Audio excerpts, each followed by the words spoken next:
한 주간의 국정감사를 리뷰해 보겠습니다. 2018 정의당 국정감사 리뷰 구갈못의 국자랄 대기. 예, 오프닝도 없는 방송. 예, 저는 진행을 맡은 고PD고요. 예, 오늘은 훌륭하신 패널 세 분과 함께합니다. 각자 소개 부탁드리겠습니다. 먼저 하세요. 먼저 하세요. 제가 한대니까요. 원래 정의당이 귀염둥이 하려고 그랬는데 워낙 이게 파장이 커가지고 여기저기서 욕을 막 해가지고 이제 바꾸기로 했습니다. 정의당의 관심 꾸러기. 성도 바꿨습니다. 관종철로. 괜찮다. 너무 좋습니다. 비서실장 관종철입니다. 네. 그럼 귀염둥이 포기하신 거예요? 네, 포기했습니다. 정의당의 귀염둥이 최석입니다. 저 지난 방송 보고 어떤 당원이 건들건들 정호진 그러더라고요. 가만히 있지를 못하면 막 건들건들하고 막 이런다고 그러는데 맞아, 책상도 막 이렇게 드르륵 하고 있어요. 근데 건들건들은 안 하고요. 이제 쌀쌀해졌잖아요. 예. 우리 당원 여러분들 따뜻하게 제가 해드리기 위해서 저는 호호 정호진입니다. 호호 정호진 괜찮다. 빨리 시작하시죠. 네, 관종철. 사실 그 귀염둥이 되게 반응 그랬는데. 아니 그 귀염둥이까지 보고 방송 끊었다. 아니 방금 전에 말씀드렸지만 당원분이 저한테 연락이 왔어요. 잘 봤다. 첫 방송인데 뭐 나쁘진 않았다. 근데 자기는 관종철 너무 마음에 든다. 그것밖에 기억 남는 게 없다. 이런 얘기를 하시더라고요. 아니 근데 고PD라 그러는데 고PD보다 우리 되게 3초 손석희 같잖아요. 그 얘기를 하시면 이렇게 방송 끊어질 것 그래 아니 목소리도 너무 좋아요. 목소리도 비슷해. 네, 목소리도 비슷하고 외모 특히 눈매가 정말 많이 비슷해요. 자 그거 여기까지 하기로 하고. 그래서 고문석희 사장. 고민석희 사장. 고문석희 사장. 예, 고문석희 사장. 네, 참 제가 이게 편집을 안 하는 방송인데 이건 어쩔 수 없이 편집을 하는 방향으로. 진짜요. 손석희 같아. 오늘도 우리는 저희는 최선을 다했습니다. 예. 어쨌든 얼굴 빨개졌다. 오늘부터는 이제 최덕 대변인도 함께 하게 됐는데요. 지난주 방송 보셨습니까? 저요? 예. 그거 봐야 되는 거예요? 그럴 줄 알았어요. 이게 사실 이게 보기 쉽지 않은 방송이라 이게 조회수가 많이 안 나오더라고. 죄송합니다. 예. 제가 하나 올렸어야 되는데. 리플도 빵개. 그래요? 너무 완벽한 아니 방송이었는데. 왜 좋아요 솔찬이 많이 좀 눌렀던데. 처음에 그거는 비해서. 뭐 그래도 한 두어 명이 눌러준 게 있는데. 그거 아세요? 0이더라고. 소문났어요. 이 방송 보면 3년간 재수 좋다는 소문이 돌아가지고 아마 저 보신 분들 그런 거 돌고 있습니다 이제. 우리 이희재 차장님이 그 얘기했어요. 그 무풀보다 악플이 좋다고 누군가 하나 터뜨리세요. 네. 제가 그래서 이 방송에 숨겨진 기능을 한 가지 제가 말씀을 해드리자면은 이 방송은 우정과 사랑을 검증할 수 있는 방송입니다. 어떤 방식이냐 하면은 자기가 이렇게 매우 이렇게 그 소중하게 생각하는 사람에게 너 이 방송 한번 봐라 추천을 해줘갖고 할당량을 저렇게 얘기하는 거죠? 이 방송을 본다. 그러면은 그 사람은 나의 아주 좋은 친구, 나의 좋은 사람. 야, 그 방송을 안 본다. 그 사람한테 관심이 없구나. 네트워크 마케팅 뭐 그런 거 아니에요, 그거? 네, 이렇게 좀 진정한 친구와 진정한 연인을 구별할 수 있는 그 기능을 갖고 있다. 말 되게 이쁘게 한다. 사랑과 우정을 네트워크 마케팅을. 네, 뭐 다들 테스트 한번 해보시기 바라고요. 알겠습니다. 예, 물론 농담이었습니다. 사실 싸움이 날 수 있거든요. 이런 걸 왜 추천을 해주냐 해갖고 분쟁의 방송, 정의당 국감 리뷰. 그러면은 이제 뭐 지난주 방송 때 이제 코너 순서를 바꾸자는 얘기가 있어서 그래서 이제는 소속 의원 국감 리뷰를 먼저 하고 이제 전체 이슈를 보는 식으로 이제 좀 진행을 해보도록 하겠습니다. 예. 그러면 이제 정의당 국감 들여다보기 한번 시작해 보도록 하겠습니다. 예. 우선은 이제 지난 국감 일정을 이제 간략히 소개를 해드리자면은 이제 정무위는 월요일 공정거래위원회, 화요일 권익위 보훈처, 수요일 자료정리, 목요일 경제인문사회연구원, 금요일 녹음일은 오늘은 이제 자산관리공사, 주택공사였고 이제 기재위는 월요일 통계청, 화요일 수출입은행, 재정정보원, 수요일 자료정리, 목요일 기재부, 금요일 기재부. 국방위는 월요일 방위산업청, 화요일 백령도 현지시찰, 수요일 자료정리, 목요일 육군본부, 금요일 오늘은 해군본부, 공군본부. 보보기는 월요일 식약처, 화요일 보건산업진흥원, 사회보장정보원, 수요일 자료정리, 목요일 장애인개발원, 금요일 국민건강보험공단, 건강보험평가원. 환노위는 월요일 기상청, 화요일은 노사정위원회, 수요일은 자료정리, 목요일은 한강유역환경청, 금요일은 서울지방고용노동청 등 6개 지청입니다. 네. 무슨 기사님 손 넘어가겠어. 아니 이게 사실 의미가 없어요 이게. 들으라고 얘기해. 그러니까 왜 읽으신 들으라고 거예요? 얘기한 거 아닌 것 같은데요. 있어 보여. 쭉 나열하면 있어 보여. 그럼 월화수목금이라도 빼요. 너무 힘들잖아 그거. 지금 계속 하시는 거죠? 예, 어쨌든 이런 좀 있었고요. 사실 이거는 뭐 국회 홈페이지 가서 보시면 되는데. 그래서 이제 이 것 중에 이제 하나씩 뽑아서 보도록 하겠습니다. 예, 뭐 어느 분부터 할까요? 우리 그래도 원내 비서실장이시니까 아, 이거 전체 국감을 꿰차고 있는 우리. 스타트를 꼭 네. 이렇게 나한식으로 나한테 자기들 그동안 생각하려고. 제가 먼저 한 명씩 돌아가면서 하죠. 그러니까 예, 예. 오늘 제가 이제 김종대 그다음에 그 윤소아 두 분을 맡았고 다른 분들이 두 분 한 번씩 맡았는데 일단 제가 한 분 하면 다른 분들 한 분 예, 하고 예. 이런 식으로 좀 넘어가는 게 좋을 것 같아요. 저는 일단 가나다라 순에서 김종대 의원 먼저 좀 해볼게요. 이게 방위사업청 우리가 얘기가 많잖아요. 방위사업청 얘기가 많은데 확실히 이 김종대 의원은 좀 독특하셔요. 그 질문하는 거라든가 우리가 세간에 일반적으로 그냥 정서적으로 방위사업청 나쁜 놈들 왜 그거 뺏기 못해 왜 이렇게 비가 많아 왜 이런 비리? 뭐 등등을 음. 조금 생각해 보게 하는 그런 질문을 많이 하시더라고요. 그 대표적인 사례가 2011년부터 2018년까지 방위산업 관련한 비리 많이 있다고 우리가 알고 있잖아요. 근데 이 재판에 넘겨졌잖아요.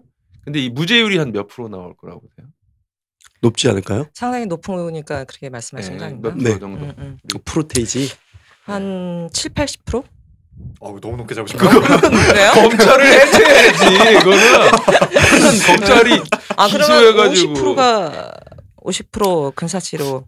제가 이게 김종대 의원은 여기서 일반 사건에서 무죄율이 10% 나오면은 거의 뭐 큰일 난다고 그런다고 하는데 근데 제가 알기로는 그거보다 훨씬 낮아요. 원래 일반 사건에서는 기소가 될 정도면 굉장히 그렇죠. 증거를 많이 예. 갖고 있는 그런 부분이라서 훨씬 낮다고 제가 알고 있고 근데 그러니까 제가 들었던 거는 뭐 1, 2% 무죄율이라고 하는 게 그러니까 일부 무죄는 있을 수 있을지언정 뭐 이렇게 전부 무죄가 나온다거나 뭐 이런 거는 없는데 44.48%예요. 뭐 그럼 어마어마한 44. 그러면 50%에 예. 가까운 거의 거네요. 어마어마한 네. 50%. 시기를 그 2011년부터 중에 하나는 무죄네. 18년까지인데 그걸 좀 늘리면은 그 50% 정도 된다고 음, 하더라고요. 음. 근데 우리가 이제 일반적으로 그러니까 그럼 법원이 방위사업청하고 뭐는 결탁돼 있나? 뭐 이렇게 우리가 생각할 수 있는데 방위사업청이 굳이 따져보면 그렇게 엄청나게 센 기관도 아니잖아요. 네. 그렇기 때문에 요게 무죄가 나온다는 것은 그러니까 이게 국방과 관련해서 뭔가 그 비리라고 얘기되는 것들이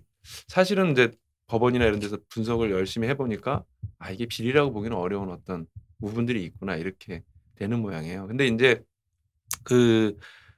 또 재밌었던 거는 이날 이 방위사업청장에 대해서 이제 김종대 의원이 상당히 좀 쓴소리를 이런 식으로 했거든요. 왜 이렇게 무죄율이 많이 나온다는 것은 근데 실제로 기소가 되고 하면은 굉장히 막 힘들잖아요. 그 기소된 사람들, 방위사업청 직원들이나 이런 사람들, 관계자들, 그 방위산업 종사하는 사람들이 힘든데 이 질문을 한 대상이 방위사업청장인데 이 사람이 원래 온 지 한 달밖에 안 됐나 봐요. 근데 이 사람이 원래 어디 출신이냐면 감사원 출신이에요.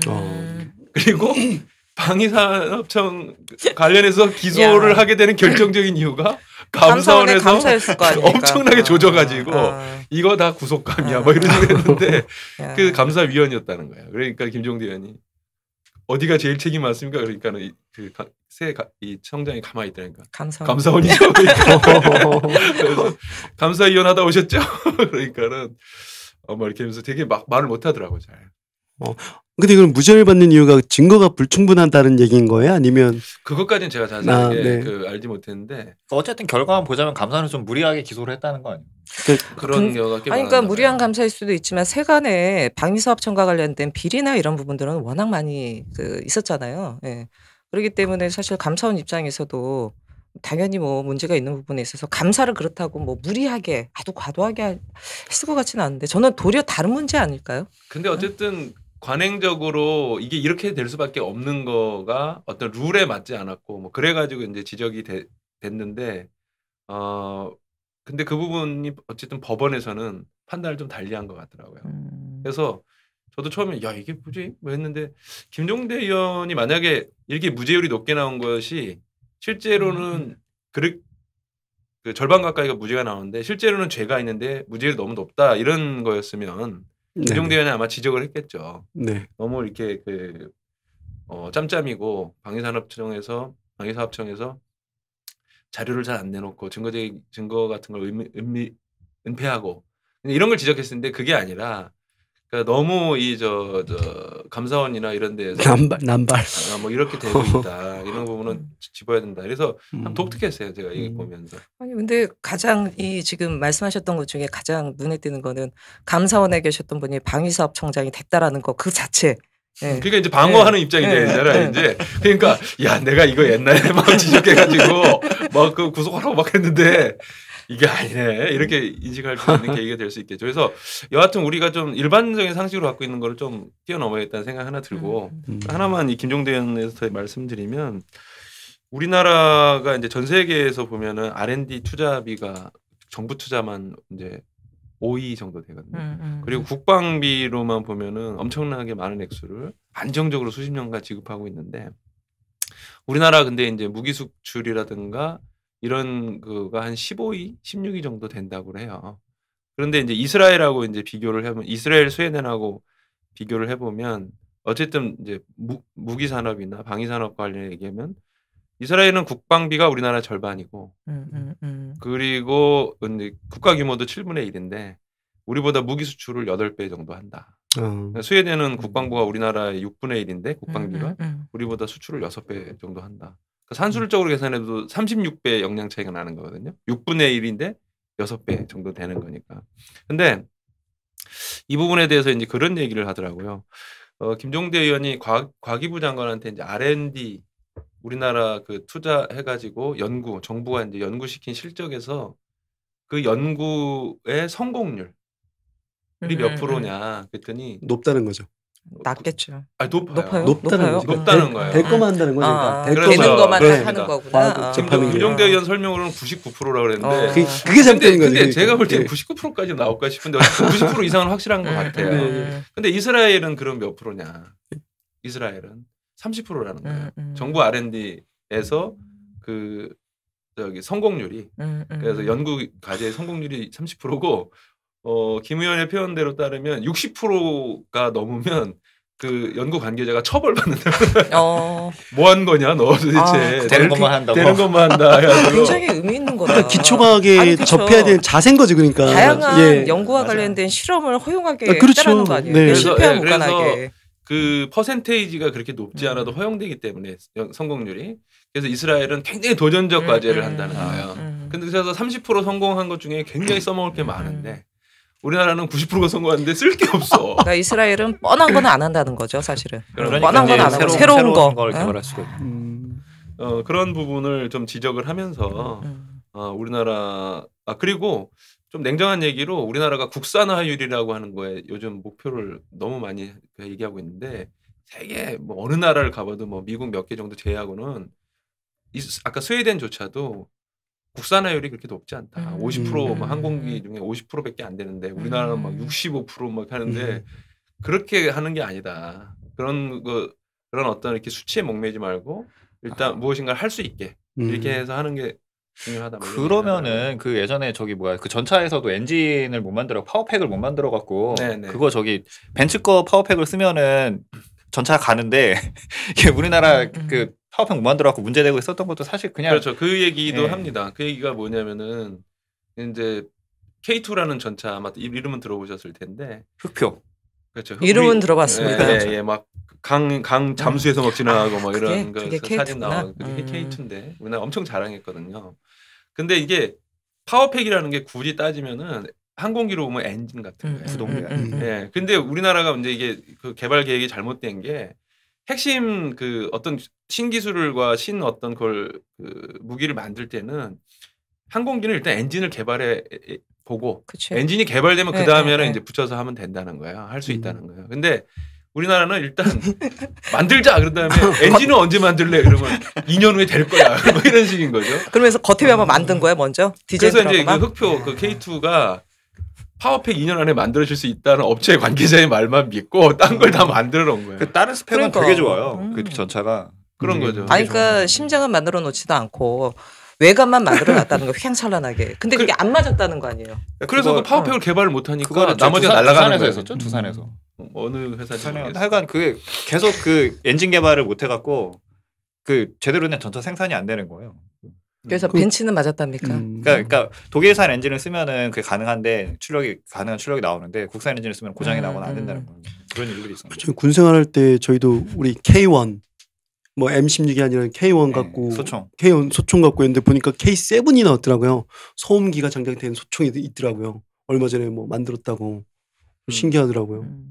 그 사실 저기 복합 소총이라고 그거 있었잖아요. 좀 이렇게 아래 유탄이랑 그 총알이랑 유탄 발사기들 같은 그 방아쇠로 나가는 그거를 K3 그 K3 정확히 아 K3 기관총이지. 기관총. 일단 개발 배역톤이 갔다 와서 뭐야? 개발 당시에는 그걸 이렇게 OICW라고 하는데 그러니까 그거를 원래는 미국에서 먼저 추진을 했었던 거예요. 그 복합 소총을. 그래서 이 방아쇠 하나 갖고 이 레버를 조작해서 유탄 나가기도 하고 그냥 소총탄 나가기도 네, 하고. 맞아요. 네. 그리고 이제 유탄 같은 경우에도 나가서 이제 내가 50m 나간 다음에 폭발하겠다. 그 거리 조정 따라락 해갖고서는 딱 쏘면 50m 날아가서 탁 터지고 이런 기능을 갖춰 있는 총을 만든다고 밀도이 더 크네 여기도. 여기 더 크네 여기. 밀도 여기 우리 잘못하면 역시 남자들 모이면 군대 얘기하더라고. 그러니까 제가 지금 막 그 얘기를 막 하려고 했는데 예. 그거를 우리나라에 사실 먼저 만들어서 그냥 상용화를 한 거예요. 근데 그게 지금 이제 문제가 고장 난다고. 이게 그 조준기 뭐 이런 데서 그 전자부품들 고장 난다고 지금 그 문제도 있고. 무리한 국산화는 예.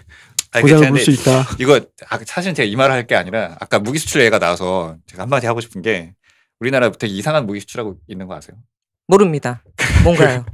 그 중동에 가면 스파이 뭐 이런 거 인적 무기? 중동에 가면 테크니컬이라고 부르는 차량들이 있어요. 테크니컬이라고 부르는 차량인데 그 뭐냐면은 그 우리나라 1.5톤 1톤 트럭 위에다가 로켓탄 그 로켓포 이런 거 다른 거야. 그 기관총이랑 어디서 그거 저기 그 중동 지역에 테러 단체들이 많이 쓰는 그거 무슨 IS 같은 데서 쓰는 근데 그걸 우리나라 포터나 이런 걸 그렇게 많이 갖다 쓴다는 거예요. 우리나라 현대나 기아 자동차를. 근데 이유가 우리나라는 애초에 그 트럭들을 생산할 때 과적을 예상을 하고 생산을 하기 때문에 엄청 튼튼하다는 거예요. 그 위에다가 로켓포를 달아도 버틴다는 거야 차가.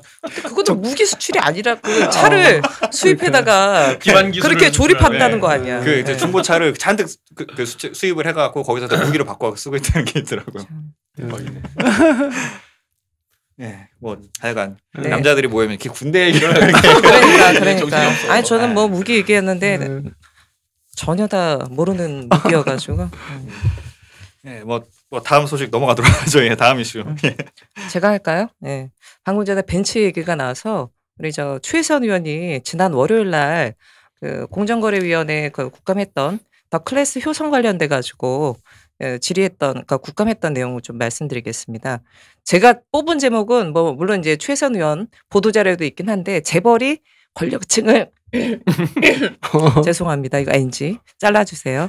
재벌이 권력층을 관리하는 방법 해가지고 그 더 클래스 효성이 벤츠를 수입하는 업체입니다. 근데 이 업체가 그 변모 씨 과거에 국가의 고위층에 있었던 분인데요. 이분의 이 양반의 부인과 관련돼서 8천만 원짜리 벤츠를 한 3,320만 원을 할인해 줬답니다. 특혜성 할인인 거죠.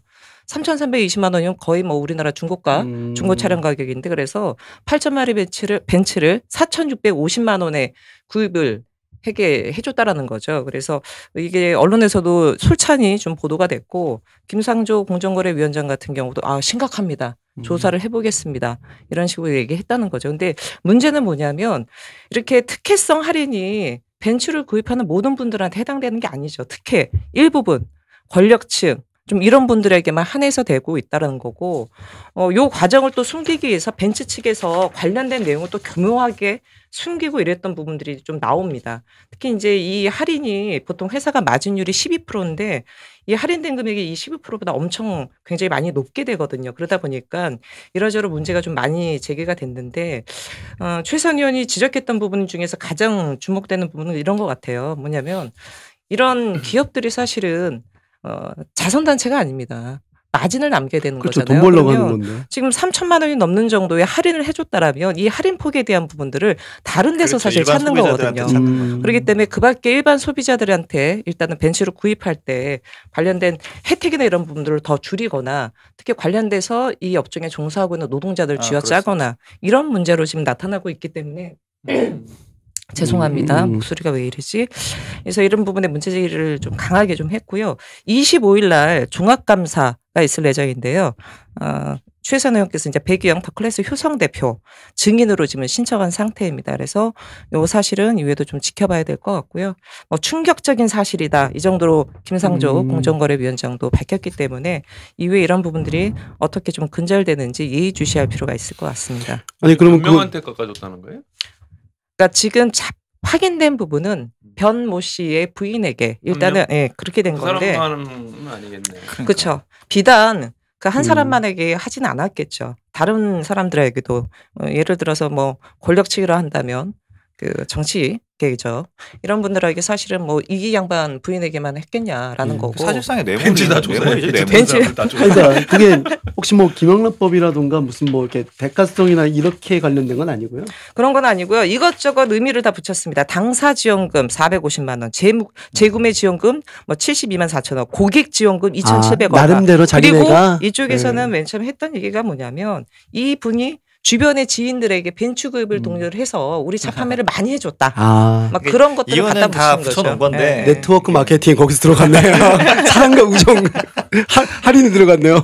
그래도 8천만 원짜리 3천만 원에 아유. 그건 좀 뇌물이잖아요. 뇌물 그냥. 그렇죠. 이건 뭐 그러게요. 특혜성 할인이기보다는 잘 봐달라 등등 여러 가지 부분이 복합되는 거죠. 방탄소년단 콘서트 티켓을 막 무료로 나눠주고 받고 싶으시고. 3,000원에 주고 막 이런 거. 오늘도 BTS가 아 오늘 방탄소년단 전 세계적으로 또 계속 국위를 선양하고 있어요. 그랬구나. 그러면 이제 최석 대변님은 어떤 거? 제가 오늘 저는 이제 이정미 대표님 오늘 이제 담당인데요. 예. 이번 주에 이정미 대표님이 어마어마하게 많은 걸 하셨어요.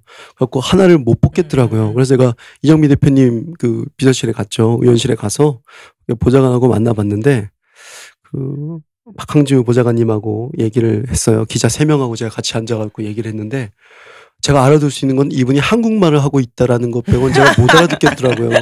아니 라돈 생리대부터 얘기해가지고 가습기까지 갔단 말이에요. 근데 보좌는 더 못 뽑지. 이것도 하고 싶고 저것도 아 하고 싶고. 그러니까요. 뭐 이정미 특집으로 해주세요. 아니 뭐 오래 얘기를 했어요. 기자분 3분하고 앉아갖고 막 얘기를 했는데 결론적으로 하나는 못 뽑고 그 지금 우리가 라돈 생리대가 지금 뭐 얘기 이슈가 많이 되고 있는데요. 중요한 건 이게 요번 국감 때 뭐 나온 게 아니라 정의당이 지속적으로 이 얘기를 했다는 거예요. 네. 중요한 거는 맞습니다. 뭐 요번 하나에 우리가 뭐 잡아갖고 이거를 뭐 터트렸던 이슈라는 게 아니라 이거 우리가 지속적으로 이정미 대표님께서 계속 말씀하셨던 거거든요. 그래서 그 의미가 좀 있고 이걸 우리가 바라보는 거는 그걸 기업하고 소비자 간의 문제로 바라보면 안 된다. 그 가습기 문제 또한 그렇고 이 생리대도 뭐 기업이 부도덕하게가 아니라 저희가 얘기하는 거는 이거의 폐해라는 거는 지금 뭐 대한민국에 사는 모든 여성의 모든 여성들 가임기관에 있는 여성들일 텐데요. 그거는 아주 여파가 크다고 하기 때문에 정부가 개입해야 된다. 그게 아주 중요하다고 생각하고 그것 때문에 정의당이 지속적으로 얘기하고 있다라는 게 저는 큰 의미가 있다고 생각해요. 예. 그게 한 개 업체였죠? 오늘의 예. 습관. 예. 오늘 습관. 아, 예, 습관. 예. 그 지금 중요한 말씀 해주셨는데 사실 얼마 전에 라돈 침대 때문에 온 나라가 다 들썩거렸잖아요. 저희 중앙당의 당직자분 중에 한 분도 결혼할 때 그 침대를 구매했다고 합니다. 예. 저희 정의당에도 그 라돈 침대 피해 당사자가 있습니다. 13일 날 예. 결혼하신 분인가? 예, 아닙니다. 예. 아니에요? 예, 김모 부총장님께서 저한테 얘기를 해주시더라고요. 그래서 그 그분 옆에 가면 방사능 막 나와요. 그래서 그 보도 나오자마자 그냥 바로 치웠다고 하더라고요. 아이고, 근데 예. 사실은 침대도 그렇거니와 그 여성들의 생리대 같은 경우는 정말 피부와 직접적으로 맞닿는 부분이기 때문에 굉장히 심각한 문제이고요. 정말 기업이나 소비자 간의 문제, 이 안에서의 분쟁으로 풀 문제가 아닙니다. 이건 국가가 철저하게 이 부분에 대해서는 책임지고 전 과정에 대한 부분에 있어서 거기 면밀하게- 치면은 이거 다 나와요. 나중에. 면밀하게 검토가 돼야 될 부분이기 때문에 이 문제는 사실은 국정감사 기간이라 그래서 저희가 뭐 이슈를 딱 뽑는 차원이 아니라 그러니까, 예. 정의당이 상시 국감 차원에서 이 그러니까요. 문제에 대해서는 지속적으로 파고들고 대안이 마련될 수 있도록 계속 노력을 해야 되는 부분인 것 네, 같아요. 감동을 먹었어요. 제가 우리 이정미 우리 대표님께서는 국감이라고 뭔가 터트릴 거 한가가 아니라 계속 지속적으로 얘기하시는 거에 이게 나오는구나. 터트린 것도 있어요. 터트린 것도. 이거 나오는 거죠. 카메라 다 이거 나오는 거죠. 이거. 뭐 추워서 이렇게 하는 아니 추워요. 너무 춥다. 역시 따뜻한. 저는 그 라돈 침대도 그렇지만은 그 라돈 관련된 것들이 찾아보니까 이게 주변에 저희가 그러니까 그 라돈에 대해서 몰랐던 부분이 크더라고요. 그러니까 그러니까요. 네, 물질에 대해 몰라서 그러니까 그게 이렇게 광범위하게 쓰이게 된 이유는 그 음이온이 나온다 이거를 건강에 좋다라고 생각을 했는데 그 음이온이 나오는 게 방사능인 거예요. 그래서 사실은 라돈 같은 경우가 다 그런 거던데 그래서 예전에 있었던 음이온이 나오는 무슨 건강 뭐다 이런 거를 게르마늄부터 예, 예. 시작해서 그런 게 다좀 굉장히 많죠. 위험한 거라고 예, 그런 얘기가 예. 있더라고요. 그래서 뭐 사실 찾아보니까 예전에 라듐 이런 거 퀴리부인 막 이럴 때 그때 옛날에 뭐 1930년대 30년대, 미국에서는 예. 그거를 화장품으로 예, 써서 건강 무슨 뭐 식품 뭐 이런 걸 예, 먹기도 하고 화장품으로까지 얼굴에 바르고 그래서 나중에 암에 발생하고 이게 심각한 문제가 그제서야 확인됐다 그러더라고요. 그때에서 미국 같은 경우에서는 이런 물질을 쓰면 안 된다.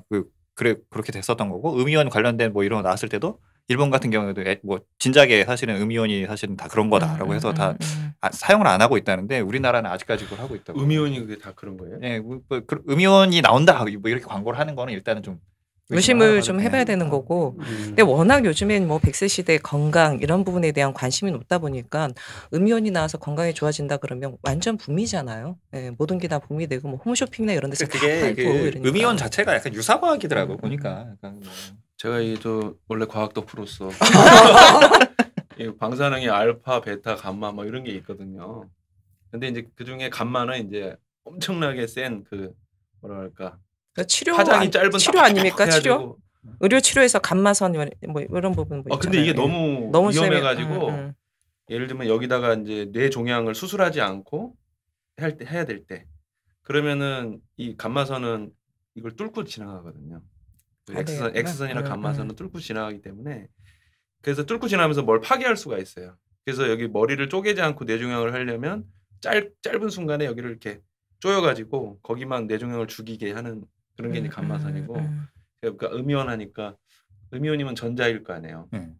그럼 그 방사선 중에 베타 방사선이 전자를 튀어나오게 하는 걸 얘기합니다. 갑자기 죄송합니다. 아니. 그러니까 음이온이 좋아요. 발생을 한다라고 한다면 베타 방사선에 의해서 그 원자에 맞아갖고 그 전자가 튀어나오는 그 현상을 말하는 거라는 얘기겠죠. 그러니까 뭔지는 모르겠는데 어쨌든 방사선 중에 베타선은 전자가 튀어나오는 거예요. 전자가 이렇게 나오게 하는 그런 거라고 해요. 이렇게 붕괴하면서 전자가 나온다는 건데 여기서 더 들어가면은 근데 우리 서로 잘 모르는 아니, 저 이거 주제를 뽑으면서 생각한 게 그거예요. 우리 김종철 시장님이 요거에 대해서 많이 아시고 얘기하시겠구나. 생각을 했었어요, 제가. 내가 이거 얘기를 왜 뽑으면서. 하는지 알아요? 예. 관종철이 관종이기 때문에. 그렇구나. 기쁜 뜻이 있었네. 예상대로 이제 말씀을 하시네요. 예. 어쨌든 뭐 라돈 문제는 계속 지속적으로 체크를 해야 되는 것으로 하고 또 시장님 또 그다음에 제가 맡은 우리 의원은 원내대표이기도 한 윤수아 의원을 좀 맡았는데요. 그러니까 두 가지 좀 얘기 드리고 싶은 게 하나는 이제 의료기기 우리가 이제 의료 쪽에 규제 하나가 계속 많이 되고 있잖아요. 근데 이제 제가 규제와 관련된 책을 읽어보면은 규제라고 하는 게 무슨 법을 바꾸는 부분보다도 그 밑에 시행령이나 지침 같은 게 굉장히 많거든요. 이런 걸 바꾸면은 굉장히 많은 게 풀려버려요. 그래서 실제로 정부에서 발간한 어떤 무슨 규제 개혁 뭘 했다 하는 것도 법을 바꾼 게 아니라 지침, 고시, 뭐 시행령, 명령, 규정 이런 걸 바꿔서 한 게 굉장히 많더라고요. 근데 여하튼 이 규제 완화 중에서 의료기기 쪽이 이제 규제 완화에 대한 문제점을 지적을 했는데 뭐냐면은 의료기기가 2014년부터 17년까지 이제 의료기기가 위험하잖아요. 어쨌든 사람의 신체와 생명을 다루는 거니까 17,260건 정도가 허가됐어요. 그러니까 17,000건이 넘게 한 4년 동안 허가가 됐는데 굉장히 많이 허가됐네요. 네, 근데 취소되고 취하한 건수가 525건, 5,422건이에요. 맞네요. 합치면 맞네요. 17,000개 중에 5,900개가 취소 또는 취하됐어요. 50% 가까이 뭐 아니 33%죠. 33% 정도 되는 거예요. 17,000에 한 6,000 정도 되니까 3분의 1이 좀 넘는 수치인 것 같아요. 그리고 이거는 이제 의료기기니까 사람이 이제 직접 안에 뭐 들어가거나 뭐 이렇게 하거나 하는 거겠잖아요. 근데 체외 진단기기라는 게 있어요. 그죠? 체외 진단기기. 이거는 근데 몸에서 좀 떨어져 있으니까. 근데 이것도 취소가 된 건수가 21%가 나중에 탈락을 해요. 그럼 이게 규제 풀리기 전에 지금 상황을 지금 말씀하시는 근데 거죠? 이게 예. 이런 규제가 언제부터 있었는지 모르겠지만 어쨌든 이 통계가 2014년부터 17년까지 17년 사이에 예, 예. 이 그러니까 통계라는 최근 거죠. 통계네. 이명박 정부 들어와서 예, 규제가 예. 상당히 더 많이 완화됐을 테니까 음. 그러면서 아니 허가된 의료기기의 3분의 1이 취소될 정도면 그동안에 그 쓴 사람들은 어떻게 된다는 거야. 예를 들어서 그런 의료기가 보통 어떤 종류의 의료기가 많이 있는 건가요? 그것까지는 제가 자세히 물어보지 못했어요. 아니 그러니까 이게 우리가 굉장히 중요한 부분이 요즘에 의료기계가 굉장히 많잖아요. 그리고 특히 이제 어르신들 같은 경우 정말 그 특히 정형외과나 이런 데 가보게 되면 기본적으로 저도 처음 보는 무슨 기계를 가지고 일단은 물리치료나 이런 분들을 굉장히 많이 하거든요. 그리고 한간에는 의료기기와 관련돼 가지고 이게 정식적 의료기기가 아님에도 불구하고 뭘 낫는다 등등 해서 그런 판매나 이런 것도 굉장히 많이 봤어요. 그렇죠. 네. 예. 그런 측면에 있어서는 많은 사람들이 저 의료기가 허가되고 나서 그것을 치료를 받았는데 이게 지금 다시 취소가 된 거라면 사실은 예, 본인 건강을 위해서 치료를 받고자 했는데 도리어 건강을 망칠 수 있는 그런 요소가 충분히 가능하죠. 있다는 네. 거잖아요. 근데 이게 제 생각은 그래요. 저건 정확히는 모르지만 체외 진단 의료기기라고 해도 어쨌든 이게 체외에서 진단을 하는데 진단이 잘못될 수 있다는 거잖아요. 그럼 처방이 잘못되는 거고. 우리가 맞네요. 보통 진료라고 하는 건 그러네. 진단과 네. 치료를 통합한 맞네. 거고. 네. 그래서 근데 더 문제는 뭐냐면은 이렇게 20%가 넘는데 앞으로는 뭐 이게 원래는 신의료 기술 평가 과정에서 20%가 탈락하는 거거든요. 근데 체외 진단 기기에 대해서는 앞으로는 이 과정 평가 과정을 없애겠다는 거예요. 정보 방침이. 예. 그러면은 20% 탈락했던 것도 계속 살아남을 수 있다는. 그래서 진단과 치료가 잘못될 수 있는 문제가 이거 혹시 발생한다는 그 원격 아니 그러니까 뭐야 규제 요법에 저기 원격 들어갔던 진료 기기 뭐 그런 거 관련돼 갖고 뭐 하고 있는 그런 거 아닌가요? 그럴 수도 있을 것 같아요. 네. 근데 진단이 잘못되면 뭐 그쵸, 처방이- 밖에서 예. 진단한다 하더라도 처방 자체가 처방 틀려지고. 자체가 틀리면은 음. 사실은 내가 빈혈인데 막 고혈압약 먹고 그래가지고 그런 문제가 생길 수 있잖아요. 그래서 완전히 사람이 다운될 수도 있고 이게 상당히 문제가 있는 것 같습니다. 또 하나는 좀 길어지지만 또 하나는 요즘 이제 전자담배가 유행이잖아요. 그리고 좋은 것 같아요. 담배 그냥 일반 연초 담배보다 전담배 저는 상대적으로 낫다고 생각하지만 근데 이 전자담배 점유율이 2.2%에서 9.3%로 올라갔어요. 엄청 높아지고 네, 있네요. 9.3이요? 네, 네, 9.3. 10명 중에 하나는 전자담배. 네, 근데 더 많아질 가능성이 있는 것 같은데, 근데 이제 좀 재미있는 거였는데 이 중에 유명한 게 아이코스라고 필립 모리스 제품이잖아요, 미국. 근데 미국에서 이거 허가가 아직 안 냈대. 우린 진짜요? 우리 앞서가는군요. 아니, 그래서 미국에서 아직 판매가 안 되고. 우리나라에서도 앞서간 가장 거야. 많이 판매된 게 아이코스 아닌가요? 그렇죠. 와. 근데 다만 이제 두 가지를 얘기할 수 있는데 이게 미국 그 식품의약안전청 FDA에서 아직 허가가 안 났는데 네. 이게 유해해서 허가가 안 난 건지 아니면 이제 그 필립 모리스가 이 아이코스는 혁신형 무슨 뭘 받기 위해서 제출했기 때문에 이게 정말 혁신적인 건지 확실하게 이게 줄었는지 그런 허가를 못 받은 건지는 좀 조사를 해봐야 되겠습니다. 후자라는 얘기도 있기 때문에. 뭐 전자면 우리는 뭐 마루탄가요? 다만 어쨌든 전자면? 임상실험. 임상실험이야. 다만 어쨌든 한국은 전 세계 필립 모리스 테스트 베드다. 요거 하나랑 그렇죠. 또 하나는 야 이거 나 이번에 처음 알았는데 윤소아 의원이 그 식약처장한테 건강증진개발원장한테 질문을 하는데 우리나라 담배가 새로 나오면 허가권을 누가 갖고 있습니까? 그러니까 누굴 것 같아요? KT 엔진 아니겠죠? KT 엔진은 아닐 아니 거고. 네, 정부에서 허가를 해주니까. 그렇죠. 네. 예. 누구 어느 장관일 것 같아요? 보건복지부 장관. 아니에요. 기획재정부 장관이래. 아, 세금 세금 때문에. 네. 한번 얘기하면은 세금이지 너 뭐. 세금 얼마 네, 낼래? 네. 그러니까는 담배가 새로 나오면 그거를 안전을 야. 검증해서 보건복지부가 간장하는 게 맞고. 안전은 그냥 뒷전이고 돈이구나. 그러니까. 세금이지. 그래서 이번에 처음 알았어요. 네. 그러니까 건강지진 그러니까 뭐 상품이라고 생각하면 그런 거니까 그냥 이렇게 무슨 뭐 건강에 관련되어 있다 이렇다기보다는 그냥 상품이다 생각하면 기재부가 할 수도 그런데 그런 거죠. 예. 그거 근데 이게 먹는 음식이잖아요. 새 담배라든가 그러니까 담배가 어쨌든 거기서 발생하는 뭐 타르나 이런 게 니코틴 타르부터. 물론 중간에 그런 건 있을 수는 있겠죠. 이렇게 검사 타르가 뭐 너무 많이 나온다든가 뭐 이런 게 어느 정도 있는지 모르지만 담배 거건을 기재부 장관이 가지고 있는데 실제로는 담배 가격을 신고하는데 너무 비싸다, 너무 싸다 이런 것만 판단한다는 거예요. 그래서 음. 그거를 건강증진 개발원장한테 이 허가권 보건복지부가 가져야 되는 거 아니야? 그러니까 이 사람이 굉장히 한숨을 쉬면서 국민 여러분께서도 많이 좀 인식을 해주셨으면 좋겠습니다. 이런 식으로 답을 하더라고요. 아니 그 담배가 상품이긴 하죠. 상품이긴 한데 건강과 직결되는 부분이 있고 이 담배세 안에 건강진진세나 그렇죠. 이런 부분도 같이 다 들어가 있는 부분이거든요. 근데 그렇죠. 이거를 단순히 그냥 세금으로만 딱 봐가지고 기재부 장관이 이 뭐 경제부총리가 이거를 인허가 그러니까 허가하냐 마냐를 한다는 거는 이치에 맞지는 않죠. 예. 정부 정책에도 저는 안 맞다고 봅니다. 이거는. 예. 네. 뭐 이외에도 여러 가지가 있지만 우리 원내대표님 좀 띄워드리려고 했는데 시간이 부족하겠네요. 네. 예. 제가 말씀드리는 거는 뭐 이미 다 익히 알고 계시는 부분인데 국감전에 가장 굳게 뜨겁게 만들었던 게 이제 자유한국당 심재철의원의 비인가 정보 유출 관련된 부분입니다. 이 정보를 어떻게 유출을 했느냐 가지고도 사실 굉장히 뜨거웠는데요. 화요일 날이었던 것 같습니다. 저희 당 이제 심상정 의원께서 이 재정정보 내 자료 유출과 관련돼서 감사관실이 아니다. 이건 지금 관리자 모드에서 뚫렸다. 그래서 심재철 의원이 백스페이스 2번 눌렀더니 뚫렸다고 했는데 이 심상정 의원께서 이제 백도어를 지금 의혹을 제기를 했습니다. 그래서 이 백도어가 의심된다. 가장 유력한 거 아니겠느냐 해서 이 백도어 관련돼서는 첫 번째 개발자, 두 번째 관리자를 지목을 했고 이 지금 한국재정정보원의 그 지금 이 시스템 같은 경우는 2007년에 삼성 SDS 등의 컨소시엄 해가지고 개발 운영하다가 2016년에 일단은 재정정보원이 인수를 좀 하게 됩니다. 하게 됐고 그 한간에 듣기로는 그때 당시에 개발 참가했던 삼성 SDS 관계자가 지금 재정정보원의 팀장, 본부장 이런 식으로 또 있는 부분이 있기 때문에 만약에 이게 사실이면 굉장히 이제 심각해지는 부분이죠.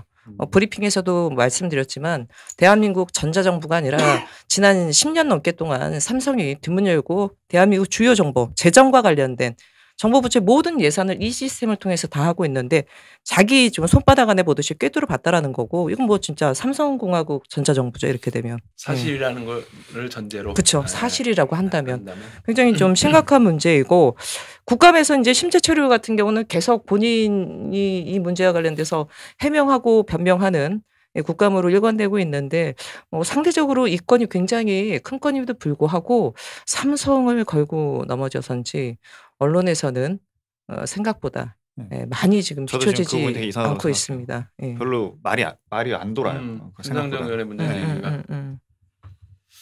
광고가 떨어질까봐 그러나?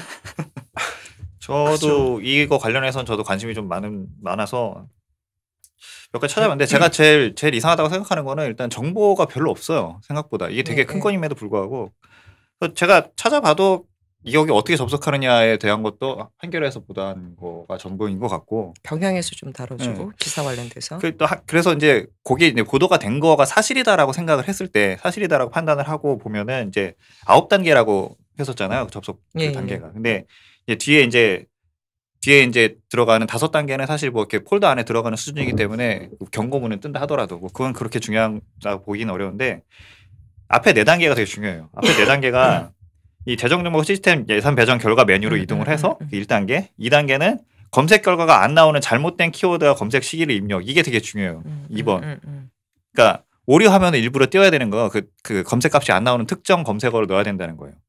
그 다음에 그 상태, 그 오류 화면에서 백스페이스 키를 두 차례를 누르면은 4번째 뉴루트라는 관리자 화면으로 들어간다라는 거. 이게 뉴루트가 그러니까 백도어라는 거죠. 이 2번과 4번이 되게 중요한데, 그러니까 그 결과값이 안 나오는 값을 넣고서는 오류 화면을 일부러 의도적으로 띄운다. 그 다음에 특정 동작을 하면은 뉴루트라는 이상한 그 경로를 통해서 관리자 화면으로 들어간다는 거예요. 그 뉴루트는 그냥 이미 관리자로 접속된 상태가 되는 거예요?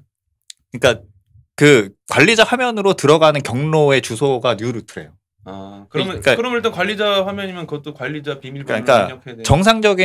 정상적인 접근 경로로 관리자 화면으로 들어가면 뉴루트 경로로 안 들어간대요. 그러니까 이게 백도어라는 거죠. 그러니까 왜 뉴루트라는 그러니까 이름부터 벌써 이상하잖아요. 새로운 경로라는 얘기인데. 그러니까 우연이라고 얘기하는 경우의 수가 너무 적다라는 거죠. 적다라는 그러니까 그죠. 거죠. 예. 불가능하다는 그거는 얘기잖아요. 두 번째. 네. 두 번째 검색 결과에서 안 나오는 잘못된 키워드와 검색 시기를 입력하고 백스페이스를 눌러야 한다라는 그 경우의 수 이 경우의 수를 얼마냐 그게. 이거를 과연 네. 할 수가 있겠느냐는 거. 이게 우연이겠냐는 거. 그래서 우리 고피디님은 해킹은 아니다. 그러니까, 해킹의 네. 가능성은 굉장히 낮다. 제가 볼 때는 네, 해킹이라고 생각하기에는 좀 어려운 것 같고, 그러니까 이게 그러니까 그렇게 볼 수는 있어요. 그 시스템의 오류, 버그로 인해서 들어가는 경우, 그러니까 시스템을 좀 잘못 만들어서 그런 거거나 아니면은 의도적으로 백도어를 만들어 놨거나 저는 두 가지 중에 한 가지라고 생각을 하는데. 그러니까 만들어놨고 그걸 알려줬다. 네. 그죠. 그러니까 경우의 뭐 수가 없으니까. 개발자가 알거나 네. 다른 관리자가 네. 알거나 지금 두 가지 경우를 얘기를 하는 건데, 근데 어찌됐건 간에 그 문제는 있는 것 같아요. 한국재정정보원 자체가 이거를 인수를 했던 뭐 어떤 과정 속에서 분명히 이게 있다라면 이거를 검증을 했어야 되는데 그냥 그리고 받았다는 거죠. 이 부분에 대해서 제가 왜 아무 정보가 없다라고 생각을 하게 되는 거냐면 사실 개발자들한테 소스 코드를 보여주면은 이게 의도적으로 백도어를 만들어 놨는지 아니면은 시스템의 오류인지 아니면 해킹인지를 알 수가 있다는 거예요. 사실 소스 코드 읽어보면 안다고 이게 의도적으로 만들어 놓은 건지 아닌지는. 이게 그렇게 어려운 단계는 아니라고 생각하거든요. 이거 자체가. 근데 그것도 정보가 없어요 지금. 우리 고문석희 사장님은 이런 것도 잘하시네요. 만물 박사입니다. 만물 박사. 우리 팟캐스트 하기 전에 저랑 네. 잠깐 요거 얘기 나눠봤는데 전문가입니다. 전문가 진짜. 햄버거 박사. 전문가만이 아니시죠? 햄버거만 많이 먹는 줄 알았는데 그러니까 햄버거 먹으면 그렇게 똑똑해집니까? 나도 이제 햄버거 먹어야겠다. 아니 그래서 저는 이건 관련돼서 심상정 의원께서 우리나라 지금 국가기관 전수조사 한번 해봐야 된다라고 얘기를 하셨는데 이거 정말 필요한 부분인 것 같아요. 그러니까 누군가는 네, 이게 되게 뭐 과도한 뭐 그 대처다 이렇게도 얘기를 하는데 이거 사실 이게 진짜일 경우에는 정말 너무 큰 일이라서 약간 좀 호들갑을 떨더라도 아, 그럼요. 해보는 게 좀 맞다고 생각이 이런 들더라고요. 거는 제가 보기에는 호들갑을 떨어도 되는 거고, 그렇지. 예, 그렇죠. 이런 관패는 필요합니다. 이렇게. 예. 그리고 저는 또 철저히 이거는 한 가지 따져봐야죠. 또 삼성 관련해서 약간 또 이상한 생각이 드는 거는 이거는 완전 제 음모론이긴 한데 완전 네. 음모론. 기재부에서 이 건을 대하는 태도가 저는 사실 잘 이해가 안 가요. 그러니까 음. 기재부 만약에 제가 기재부의 어떤 뭐 그 관계자다라고 한다면은 저는 그냥 삼성 SDS한테 책임을 다 미루겠어요. 개발은 그쪽에 산 그쵸. 거니까 쟤네들이 잘못 응, 만든 거다. 우리는 어떻게 아냐. 쟤네들 저렇게 만들어 우리가 거를. 제대로 관리를 네. 못한 책임이 그 인정하지만 정도는 개발이 인정할 수 저랬기 있어도 때문에 저게 책임이 있다고 네. 물어야죠. 해킹이 네. 됐거나 백도어로 심어놓은 거는 SDS 책임이다. 이렇게 밀어버릴 수가 있는 건데 전혀 그렇게 안 그렇지 해요. 않죠. 전혀. 기재부에서는 그냥 계속 꾸준히 음. 그러니까 심지어처럼 이런 식으로 해킹한 거다. 근데 제가 볼 때는 해킹이 아닐 가능성이 매우 높거든요. 그러면은 이게 수사해갖고 해킹이 아니다라는 결론이 났을 때 기재부 어떻게 책임질 거야? 그러니까 기재부의 대응도 저는 이상하게 이해가 안 가는 거예요. 거의 그러니까 좀 바보 같은 대응을 했다는 거예요. 그 바보 같은 대응을 왜 했겠느냐? 삼성을 지키고 싶은 거 아니냐는 거야. 제 생각에는 어떻게 해서든 삼성 SDS를 지켜야 되니까 되게 애매한 입장에서 이렇게도 저렇게도 못하는 그런 게 된 게 아닌가. 알겠습니다. 예. 그러면 이제 주간 이슈로 또 예, 뭐 그러면은 우리 뭐 소속위원 이슈는 이렇게 마감을 하는 걸로. 예, 네. 알겠습니다. 예, 그러면은 전체 이제 국감 이슈를 한번 해보도록 하겠습니다. 예. 그럼 제가 먼저 할까요? 예, 주간 국감 리뷰 네. 시작해보도록 하겠습니다. 그 어저께 김성태 우리 자유한국당 원내대표가 예. 서울시청을 난입했다 그래야 되나? 난입 사건이라 그래야 되나요? 네, 그 얘기 좀 해보고 싶은데요. 근데 그 왜 난입했는지 아세요? 뭐 이유가 그러니까 뭔가 명분이 있었을 거 아니에요. 서울시 교통공사 채용비리. 그러니까 그 재밌는 거는 네. 채용비리잖아요. 청년들의 일자리를 탈취했다는 거잖아요. 그래서 너무 황당한 거예요. 우리 강원랜드. 그러니까 자유한국당에 지금 권성렬부터 연동열부터 지금 강원랜드가 2012년부터 13년까지 500명 채용하는데 거의 95%를 부정착탁으로 했고 자기의 비서까지 포함해서 10명이 부정착탁했다는 게 밝혀진 사항이잖아요. 그 강원랜드가 있는데 어떻게 이런 얘기를 본인이 할 수 있는지. 그 강원도가 좀 멀어서 그렇게. 보도된 게 강원도 사실이라 가까워요.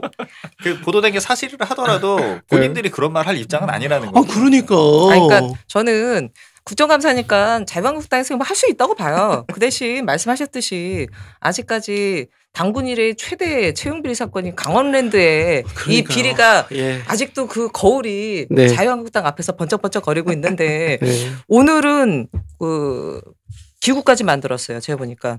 오늘은 국가기관 채용비리 국민제보센터까지 만들었습니다. 만들어야 돼요. 만들어서 네. 강원랜드가 1번이 돼야 돼. 이것도 만들었고요. 사실 이게 그 16일 날 행안위에서 자유한국당 유민봉 의원이 문제 제기를 한 거예요. 그리고 제가 보기에는 이번 국감에서 자유한국당이 한 방울 고소하고 잽도 없었거든요. 근데 덥석 물었습니다. 얼씨구나 된 거죠. 자유한국당 입장에서는 아니 온 국민이 사실은 공분하고 있는 채용 비리와 관련돼서 터뜨렸기 때문에 저는 그렇죠. 이 의혹 네. 제기에 대한 부분은 뭐 음. 의정 활동으로서는 문제가 없다고 봅니다. 다만 지금 사실 자유한국당에서 제기하고 있는 부분에 있어서 몇 가지 부분에 있어서는 사실은 팩트 체크나 쟁점에 대한 부분 좀 정리할 필요는 좀 있는 것 같아요. 네. 지금 국정조사를 하자고 계속 예, 지금 예. 그러고 있잖아요. 그러면 뭐 그럴 어떻게 거죠. 생각하십니까? 국정조사 건이라고 생각하세요? 어떻게 생각하십니까? 아직 잘 모르겠네요. 어쨌든 노조에서도 음. 그 채용 비리에 대해서 철저하게 파헤쳐야 네. 된다. 뭐 이렇게 얘기하고 있으니까. 다만 뭐 한국당이나 뭐 조선일보에서 이번에 또 오보가 하나 나왔던데 예. 그렇게 하는 거에 대해서는 뭐 격렬하게 반발하지만 음. 이거 철저하게 조사해야 된다 하고 있으니까 좀 대응을 뭐, 제가 문- 아니, 문재인 대통령께서 분명히 기회는 뭐 평등하고 공정 뭐 과정 공정에 대해서 얘기했는데 만약에 국정조사 한다 그러면은 강원랜드가 1호가 돼야 된다는 거죠. 이거 충분히 만약 해야 된다면 국정조사 강원랜드 먼저 해야죠. 같이 묶어서 하면 되네. 그렇죠, 그렇죠, 맞아요. 그러니까 저는 예. 국정조사 관련돼서는 무슨 생각이 드냐면 채용 비리 죄송합니다. 목소리가 왜 이러지? 호호 괜찮아요. 호호 그래서 괜찮아요. 그러니까 채용 비리나 고용 세습 문제와 관련돼서는 저는 국정조사 그 이상 것도 해도 상관없다고 봅니다. 예. 다만 정말 중요한 부분은 우리 최석 대변인도 얘기하셨는데 모든 정당에서 채용 비리 반대한다고 얘기했어요. 발본색원하자라고 얘기했어요. 그러면 정말 이 문제가 어디서부터 시작됐는지 그 시작전서부터 시작해서 저희가 보기에는 국정조사 해야 됩니다. 관련된 사람 다 불러 모아야 돼요. 이번에 서울시에서 이 무기계약직의 정규직 저당과 관련돼서 계기가 됐던 사건이 바로 2016년에 5월에 있었던 고위역 그 스크린도어 비정규직 청년 사망 사건 때문에 그렇습니다. 근데 지금 몇 가지 쟁점이 있는데요. 그 사망 사건 이후에 서울시에서 용역회사로 있었던 회사를 자회사로 만들고 비정규직 무기계약직을 하게 돼요. 그리고 박원순 시장은 서울시장 선거 때부터 비정규직이 없는 정규직 하기를 계속 했었습니다. 그리고 작년 7월에 정규직 전환 방침을 발표를 해요. 근데 지금 자유한국당에서 첫 번째 문제 제기하는 거는 친인척들이 이 정규직 전환의 정보를 알고 네. 그래서 친인척들을 이제 기존 직원들이 정보를 알고 친인척들을 입사를 시켰다 이런 건데 사실 그 박원순 시장의 비정규직 정규직화 이미 전환은 방침을 먼저 밝혔다. 이미 네, 밝힌 네. 방침이고 이게 무슨 국가 기밀입니까? 서울시 보안을 요하는 기밀이 아니에요. 웬만한 서울 시민들도 박원순 시장은 비정규직 없애기 위해서 정규직 한다라는 거 이미 알고 있는 부분인데 이거를 마치 저는 큰 국가 기밀이냐 정보를 취득해가지고 친인척들을 미리 무기계약직으로 넣고 이게 좀 자유한국당의 과한 해석인 것 같고 그 사실 그때 근본적인 문제는 오세훈 시장 때 2008년부터 외주화를 많이 줬어요. 외주화를 줬고 외주화를 주는 과정 속에서 또 어떤 문제가 벌어졌었냐면 기존의 직원들이 용역업체 사장으로 갑니다. 채용 비리가 그때 굉장히 많이 있었어요. 예. 그것들이 연관 짓다가 이 지금 스크린도어 청년의 사망 사건이 벌어졌고 이걸 계기로 해서 무기계약직 그다음에 정규직화 이런 식의 로드맵을 그리게 된 건데 정말 국정조사를 하게 된다면 이번에 드러난 표피적인 부분을 하면 안 돼요. 발본색원을 하자라고 한다면 근본적인 문제가 어디 있고 그래서 이렇게 왔고 그렇기 때문에 앞으로 채용비리 자유한국당에서 지금 목놓아 외치는 고용세습을 없애기 위해서는 이 전반의 과정에 대한 국정조사 필요하고요. 오세훈 시장 나와야죠. 당시 아니 그래야 된다고 봅니다. 의문의 일패. 아니 지금 표피적인 얘기만 하면 뭐래요. 그리고 저는 지금 자유한국당이 좀 사실에 근거한 얘기를 좀 했으면 좋겠는데 축축과 억측이 좀 너무 많습니다. 그런 부분이 좀 굉장히 안타까운데요. 그 또 하나 부분은 뭐냐면 서울지하철 5대 노조위원장 아들이 채용됐다고 오늘 조선일보가 대서특필을 했습니다. 그 양반의 프로필까지 거의 나왔고 뭐 예, 지금 뭐 이름 공개도 상관없겠죠. 뭐 김연환 전 서울지하철 노조위원장인데 제가 확인해 봤더니 아들 채용 사실 무근이랍니다. 예. 도시철도공사. 네, 맞습니다.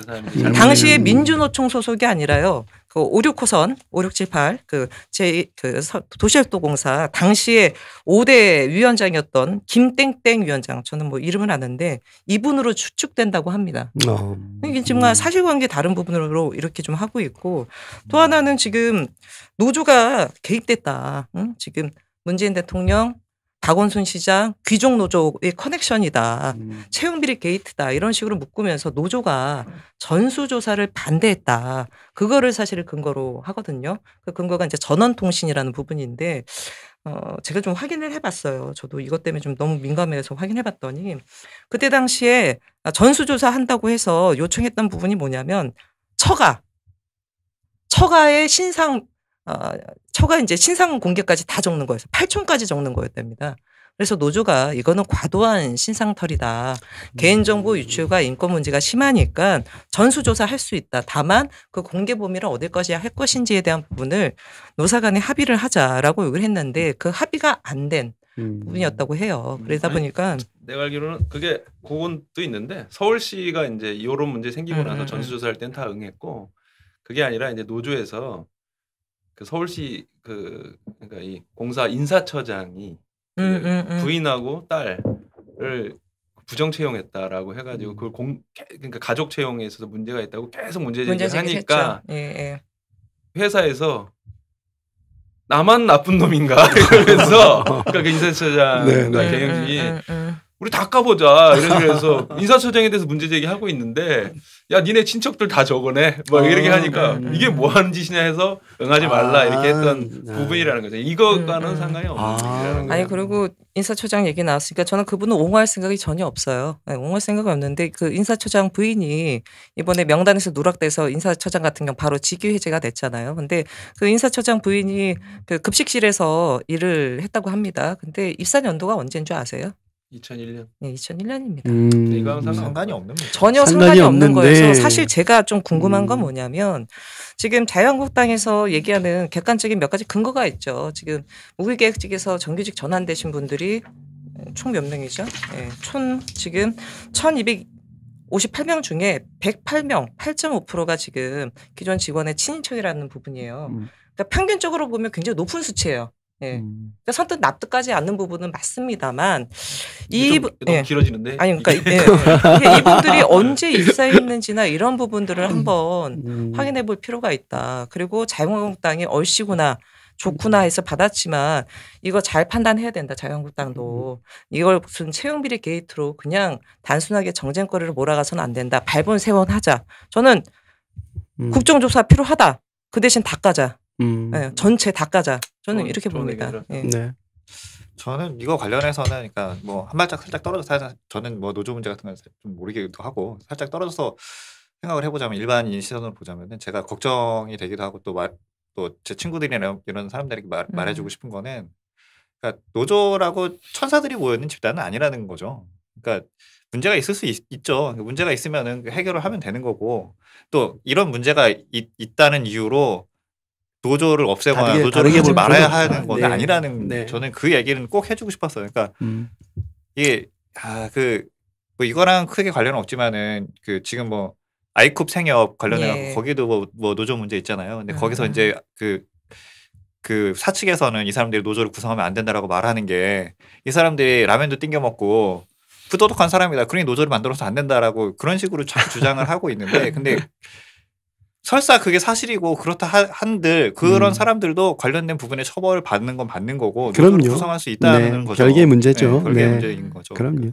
그런 부분을 좀 생각을 해줬으면 좋겠다. 저는 끝으로 한 말씀만 더 드리면 자유한국당이 최저임금 발목 잡기에 나서고 있는데 공공부문의 비정규직의 정규직 전환과 관련된 부분을 이거를 근거로 해서 그렇죠. 발목을 잡는 프레임을 만드는 것 같아서 저는 그 부분에 있어서 굉장히 불순하고요. 그 부분은 이 부분과는 별개의 부분입니다. 예. 권성동 염동열부터 시작해야 된다니까요. 저는 사실 이번 국감이 약간 좀 이슈가 별로 없어요. 이제 지금 방금 말씀하신 그게 최대 이슈 중에 하나 정도.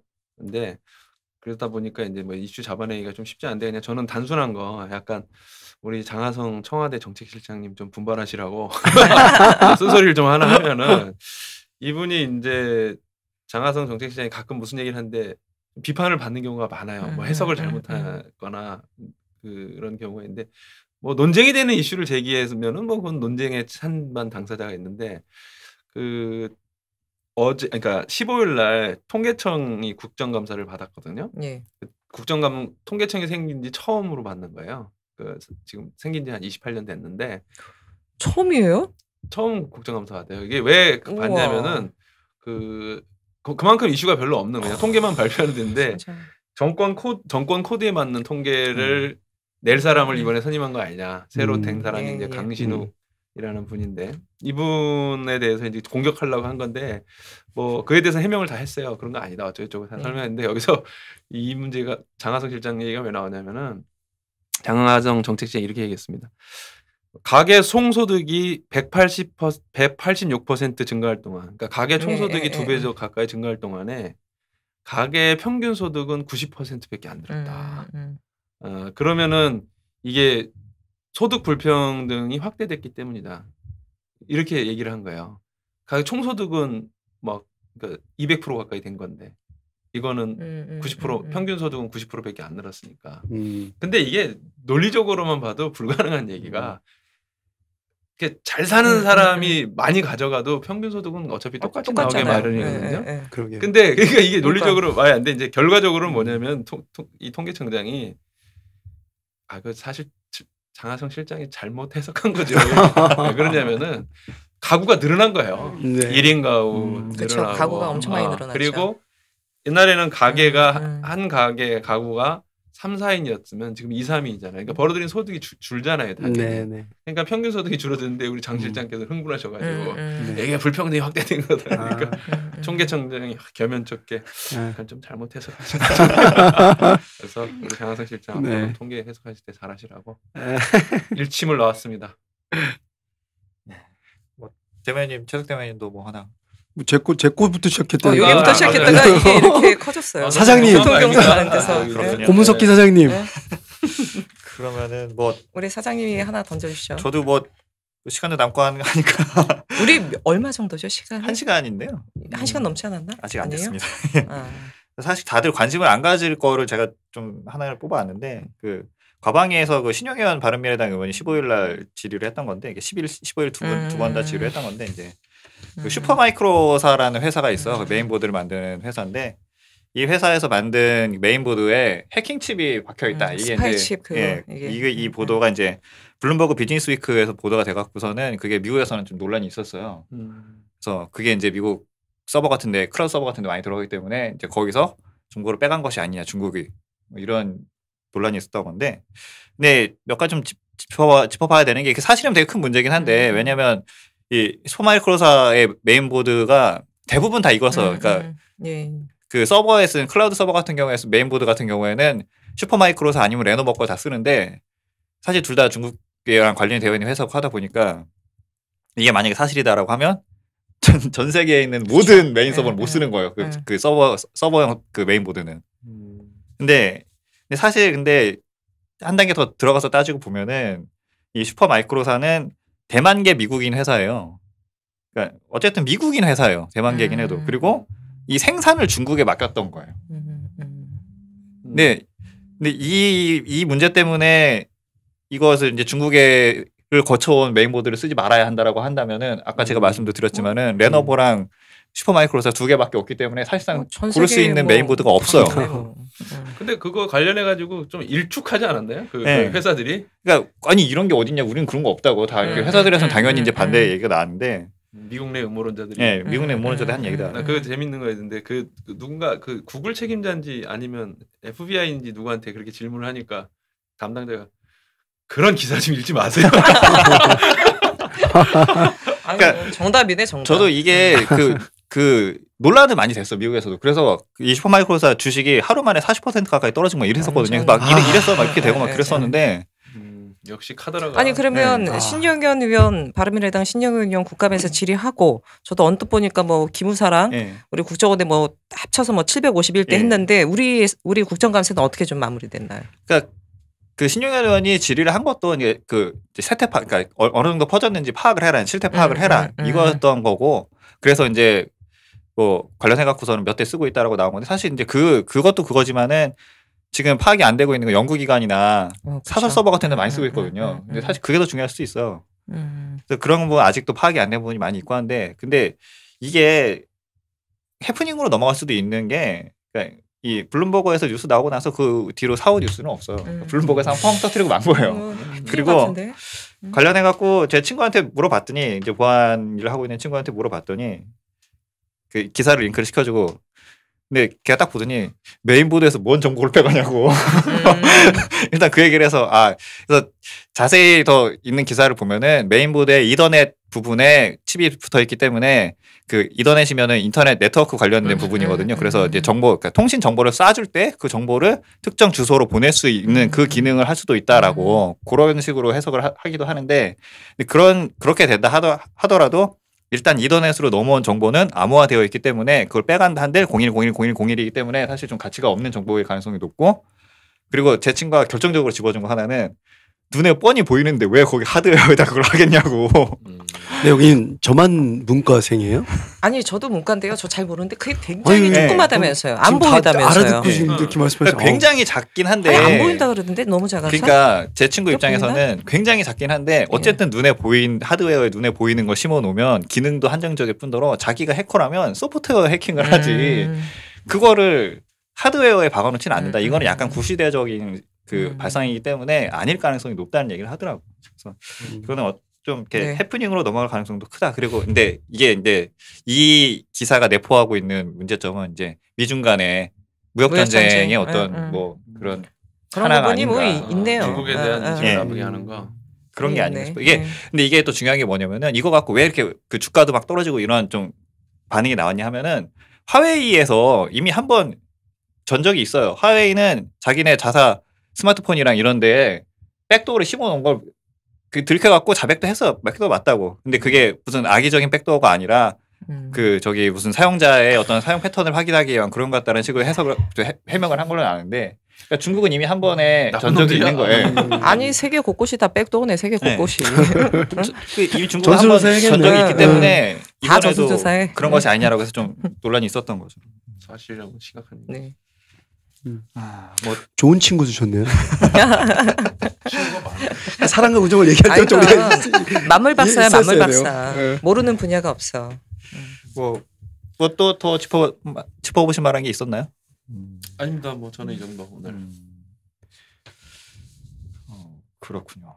저는 사실 이번 주에 되게 좀 뭐 여러 가지 좀 짚어볼 만한 중대한 것들이 있었다고 생각을 하는데 이 보도에서 좀 가려지는 것 같아서 좀 아쉬운 측면들이 좀 있었어요. 어떤 거? 예를 들어 어떤? 그러니까 무슨 뭐 심상정원 백도어도 마찬가지고 뭐 이런 것도 좀 큰 건데 그리고 이제 사실 제가 기사 검색을 쭉 하다 보면은 이런 거보다는 오히려 김수민이 한복을 입고 왔네 뭐 이런 거 있잖아요. 김수민 의원이 그러니까 한복을 입는 이유가 있다니까요. 태권도. 네, 태권도복. 그 다음 날은 뭐 태권도복 입고 오고 이런 것들이 너무 이슈가 되니까 이 본질보다 좀 어떤 이벤트에 자꾸 집중이 되는 거 같아서 그런 게 아쉬운 점도 있고. 그 나도 그거 옷 보고 처음엔 참신했다가 태권도까지 가니까 이건 무슨 패션쇼냐 싶었는데 그 문체위원장이 안민석이거든요. 사진. 아 그래? 사진은 모르겠어요. 뭐 근데 이제 안민석 의원이 있어요? 뭐라고 했냐면 근데 그건 또 이해가 가더라고. 우리 문화체육 건강위원들은 이렇게 합시다. 그 문화를 선도해야 될 책임이기 때문에 이렇게 다양한 아이디어 하는 게 자기 좋다고 생각한다 하는데 그 얘기 들으니까 뭐 오케이. 아니, 저도 그 의도 자체가 나쁘진 않더라고요. 그러니까, 홍보를 해야 되고 하는 의도여서 그러니까 저는 그 국감 기간에 의원이 특위에서 여러 가지 노력을 하는 부분은 뭐라 할 수는 없고 다만 그게 정서상 혹은 어떤 지난번에 김진태 의원의 그 벵갈 고양이처럼 동물 학대든 뭐 이런 부분의 선을 넘지 않는다면 뭐 허용해 줘야죠. 나쁜 X죠. 저는 사실은 그 의원들이 그런 식으로 이벤트를 한다. 뭐 굳이 뭐 이벤트라고 표현하기도 그렇지만은 한다 하더라도 문제는 저는 좀 기자들한테도 문제가 있다고 생각을 하는데 제가 이렇게 기사들을 보다 보면은 이 내용은 없어. 되게 재밌는 게 그러니까 국감 중에도 정책 질의하는 국감들이 있단 말이에요. 근데 그러면 그날 기사는 통이야 그냥 땡땡 국감은 정책 질의를 했다. 내용도 없어. 그러니까 이런 기사를 쓰기도 한단 말이에요. 네. 그러니까 왜냐하면 사실 정책 질의하면 내용이 좀 어렵기도 하잖아요. 그 한눈에 딱 들어오는 기사 제목 뽑기도 어렵고 그래도 뭐 이렇게 고충은 이해는 하는데 그 내용 전달에 대해서 좀 너무 무관심한 건 아닌가. 언론은 고문석 기사장님께서 책임지셔야죠. 저 그 얘기 하시니까 사실은 그거를 빼려다가 제대로 빼지 않고 저도 기사를 좀 꼼꼼하게 보지 못했는데 어제 그 산업통상위 국감에서 그 한전 그다음에 그 한전 관련된 공기업들 있잖아요. 자회사 거기가 산재보험료가 400 몇억 원이 감면이 됐답니다. 왜 산재보험료가 감면됐냐면 산재 사고가 없어서 감면이 됐대요. 네, 그런 규정이 있어서. 근데 그게 알고 봤더니 산재와 관련된 그러니까 위험한 안전과 관련된 위험한 업무를 다 외주를 주는 거고. 그래서 그 비정규직 노동자가 어제 국감장에 증인으로 나와서 말씀하셨는데 제가 정확한 워딩을 지금 기억 못 하는데 저희는 정규직을 바라지 않고 목숨을 좀 부지할 수 있는 안전만을 보장만 해준다면 저희는 정규직을 바라지 않습니다. 어제 그런 얘기를 했는데 그나마 기사가 뭐였냐면 여야 막론하고 모든 의원들이 다 수견해줬대요. 그런 기사가 있더라고요. 그래서 저는 그래서 국감에서 언론에서 좀 이런 보도는 좀 정말 크게 다뤄줘야 되는 거 아니냐. 끝에 말은 되게 울림이 있다. 역시 아니, 호호. 아니 다 그 여야 의원들이 다들 수견해줬다 그러더라고요. 근데 정말 한전 비롯해서 그 자회사 발전 자회사 5개인가 6개 있는데 좀 심하다 이 정도. 2018년에 나올 얘기가 아니죠. 근데 그런 그분들이 그런 분들인가? 우리나라 이제 그 배전망 송전망 그거 배전망 할 때 이게 전기를 안 끊고 이걸 교체하잖아요. 그거 아시죠? 네네. 그래가지고 보통은 이제 전기를 끊어놔야 이걸 교체할 거 아니에요. 아니 네. 안 끊고 안 끊고 교체를 해요. 왜냐하면 그러면 일반 가정이나 단전 공장에 단전이 되니까. 단전이 되니까 이거를 정말. 안 끊고 하는데 어떻게 하냐면은 이렇게 덮개 같은 걸 덮고 어떻게 해가지고 하는데 그거 하다가 죽거나 이게 한번 빡 튀기면은 팔이 다 떨어지게 자르고 하는 게 너무 많더라고요. 그 사고가 아마 그런 사고 자회사로 다 이전시켰나 보네. 그러니까 발전 자회사 5개 말고 외주죠. 용역으로 다 줘버리고 그러다 보니까 나머지 그 발전 회사들 같은 경우는 산재가 0이에요. 산재가 0이 몇 년 나오니까 산재보험료를 400 몇억 원을 감면을 해준 거예요. 이거 정말 이거는 너무 한 거죠. 얘가 옛날에 우리나라 그 어디지 원자력 발전소 거기서 내부에서 문제 있으니까 들어가라고 그러니까 이걸 내가 왜 들어가? 여기 하청회사 직원들 들어보고 맞아 그 집게로 집어냈던 거 그거 있었잖아요. 그런 거 있었죠. 그 방사능 물질을 가서 집게로 집어서 좀 말도 안 되는 일이 있었는데. 심각하군요. 어쨌든 좀 더 좋은 세상이 빨리 왔으면 좋겠다는 생각이 듭니다. 그러면은 정리하도록 하겠습니다. 한 주간 있었던 국감을 정리를 해봤습니다. 국감이 5부 능선을 넘었다 이렇게 뉴스도 나오고 있습니다. 근데 국회의원의 아주 중요한 역할인 행정부를 감시하는 일이 좀 짧다는 생각도 저는 개인적으로 들기도 하는데요. 그래서 김종철 시장님이 지난주에도 말씀을 해주셨지만은 상시 국감 같은 게 좀 필요하기도 하겠다 이런 생각도 듭니다. 너무 짧다는 느낌도 있어서. 정리하면서 이번 주 국감에 대한 짧은 감상평 있으면은 해주시고 인사하시면 될 것 같습니다. 최석 대변인이 오셔서 너무 좀 화기애애한 것 같아요. 좋아요, 아주. 괜찮다. 괜찮다. 저는 늘 같이 하니까 마음이 든든합니다. 지난주 뭔가 허전한 느낌이 있었는데. 최석 칭찬 쏘네 이거 아니에요. 최석 칭찬 뭐라 해야 돼? 그러니까 내가 귀염둥이 맞잖아요. 귀염 받도록 더 노력하겠습니다. 알겠습니다. 이번 주 방송은 귀염둥이 방송으로. 다음 주는 그러면 다음 주에는 더 나은 방송으로 찾아뵙겠습니다. 저는 진행의 고피디였습니다. 감사합니다. 감사합니다. 감사합니다. 저희가 이게 고피디가 아니라 고문석희라 얘기하려니까 저희가 이 약간 그런 의견이 있더라고. 약간 목소리를 막 하이톤으로 해갖고 막 떠들어야 듣는 사람이 안 쳐진다. 그건 있지. 그럼 우리가 좀 약간 욕은 안 되지. 쳐졌나? 욕은 안 되지. 욕은. 근데 사실 사안이 좀 그래서 밝게 하기 어려운 사안들이 있어서 그런 게 있어. 하이톤으로.